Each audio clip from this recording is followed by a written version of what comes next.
ওসমান হাদি গুলিবিদ্ধ হয়েছেন। আমরা জানি তিনি ঢাকা ৮ নির্বাচনী এলাকায় স্বতন্ত্র নির্বাচন করছেন এবং এক ধরনের অভিনব প্রচারণা আমি প্রায় দেখি তিনি ফেসবুকে আপলোড করেন, কোনো পোস্টারিং করছেন না। তিনি নিজে যান, ফজরের নামাজের পর থেকে বিভিন্ন অলিতে গলিতে ঘুরে বেড়ান। খুবই মর্মান্তিক ঘটনা এবং সোফার আমরা যা জানতে পেরেছি, পত্রপত্রিকায় দেখলাম তার গুলি বাম কানের নিচে বিদ্ধ হয়েছে। এটা খুবই ডেঞ্জারাস জায়গা এবং চিকিৎসকরাও বলছেন তার অবস্থা আশঙ্কাজনক। প্রাথমিকভাবে আমরা হাদির জন্য প্রার্থনা করি, আমরা আন্তরিকভাবে প্রার্থনা করি হাদি ফিরে আসবেন এবং খুব খারাপ কিছু হবে না। ফিরে এসে তিনি আবার এই নির্বাচনে অংশগ্রহণ করবেন।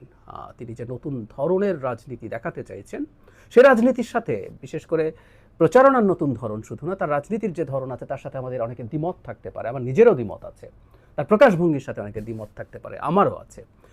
কিন্তু এই রকম বিভৎস কোনো ঘটনা বাংলাদেশে ঘটা আমরা কোনোভাবে নিতে পারি না। হাদি ফিরে আসুন, আমরা প্রার্থনা করি যার যার জায়গা থেকে, এবং তিনি আবার নির্বাচনী প্রচারণায় অংশগ্রহণ করুন স্বতঃস্ফূর্তভাবে, আরও বেশি শক্তি নিয়ে আমরা সেটা চাই। কিন্তু একটা বিপদের কথা একটু বলে রাখা দরকার। আমাদের দেশে যা হয় আর কি, এই ধরনের একটা ঘটনা ঘটার পর, এমনকি উনি ঠিকঠাকভাবে ফিরে আসলেও এই কাজটা কে করেছে এটা নিয়ে চুলচেরা বিশ্লেষণ শুরু হবে, হওয়া উচিত। এটা ভয়ঙ্কর একটা ঘটনা।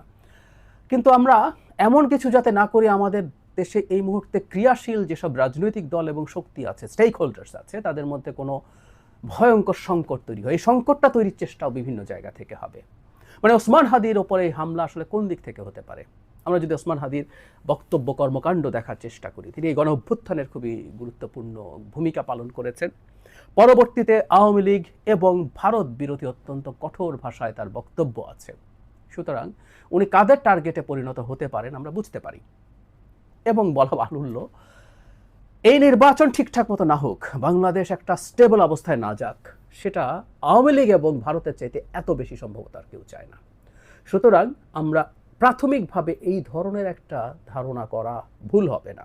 কিন্তু তার রাজনৈতিক প্রতিপক্ষ যাদের সাথে তিনি নির্বাচন করছেন, তারা কেউ এটার সাথে দায়ী, সেই জিনিসটা আসলে তদন্ত বা যে কোনো কিছু করার আগে হুট করে বলে ফেলা আমাদের উচিত হবে না। কারণ এটা আমাদের অন্তর্কলহ, কোন্দল বাড়িয়ে দিতে পারে।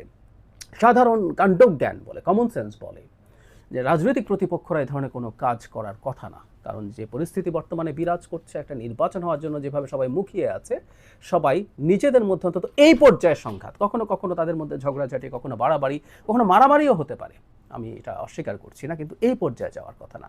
সুতরাং আমাদের মধ্যে যাতে সলিডারিটি আসে এই ঘটনাটা দিয়ে, আমরা যেন বুঝতে পারি আমাদের কত বড় শত্রুরা অপেক্ষা করছে বাংলাদেশকে আনস্টেবল করে রাখার জন্য, আরও আনস্টেবল করে ফেলার জন্য।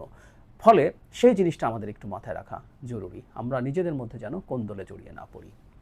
আবারও বলছি, আগেও বলেছি, তার রাজনীতি, তার প্রকাশভঙ্গি, এগুলোর সাথে আমাদের দ্বিমত থাকতে পারে। ব্যক্তিগত জীবনে তিনি অসাধারণ মানুষ, অসাধারণ বিনয়ী মানুষ। তার সাথে আমি একাধিকবার টক শোতে পার্টিসিপেট করেছি, আমি দেখেছি অত্যন্ত বিনয়ী একজন মানুষ। হাদিকে আমরা যেভাবে বক্তব্য দিতে দেখি, কথা বলতে দেখি, তার সাথে তার ব্যক্তিগত পর্যায়ের ইন্টারাকশন দেখলে অনেকেই মেলাতে পারবেন না। এটা তার রাজনৈতিক কৌশল, এটা তার রাজনীতি। প্রায় বলি যে আমরা গণতন্ত্রের কথা যখন বলি, আমরা গণতন্ত্র মানে হচ্ছে আমি আমার দ্বিমতের জায়গা, দ্বিমতের যে ক্ষেত্রগুলো আছে, দ্বিমতের যে রাজনীতি আছে, সেটার ক্রিটিসিজম আমি করব। আমি জামায়াত শিবিরের রাজনীতির ক্রিটিসিজম করি। আমি ডাকসু নির্বাচনের আগে শিবিরকে ভোট না দেওয়ার জন্য আহ্বান জানিয়েছি, এই অধিকার আমার আছে।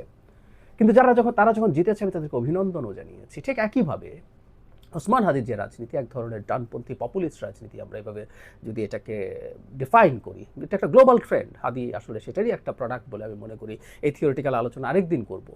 তার সাথে আমাদের দ্বিমতের পরও তার অধিকার, তার রাজনীতি, সেটা রাজনীতি করার অধিকার, সেই জিনিসগুলোর খুবই পক্ষে থাকব।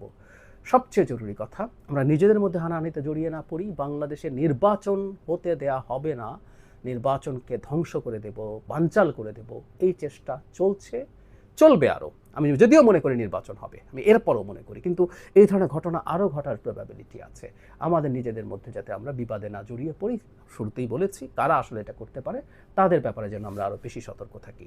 আবারও কয়েকবার বলা হলো, আমাদের গভীর থেকে, অন্তরের গভীর থেকে আমি চাইছি, প্রার্থনা করছি, হাদি ফিরে আসুন, শক্তিশালীভাবে ফিরে আসুন, সুস্থভাবে ফিরে আসুন। আবার তার স্টাইলের প্রচারণা, এটা একটা অসাধারণ নজির। একটা মানুষ পোস্টার ছাপাচ্ছেন না, বিরাট সকল শোডাউন করছেন না, হেঁটে হেঁটে হেঁটে হেঁটে নিজের এলাকায় ঘুরে বেড়াচ্ছেন, মানুষের সাথে কথা বলছেন। এই রকম প্রচারণাই আমরা ভবিষ্যতে চাই, যেখানে কোটি কোটি টাকা ছাড়াও একজন মানুষ নির্বাচিত হতে পারেন। আমরা হাদিকে আবার সেই রকম ভূমিকায় দেখতে চাই। তিনি একটা নতুন ট্রেন্ড তৈরি করছেন, সেই ট্রেন্ড শেষ না করে তিনি চলে যাবেন, এটা হতেই পারে না। আমরা আমাদের সামষ্টিক প্রার্থনা তাকে নিশ্চয়ই ফিরিয়ে আনবে।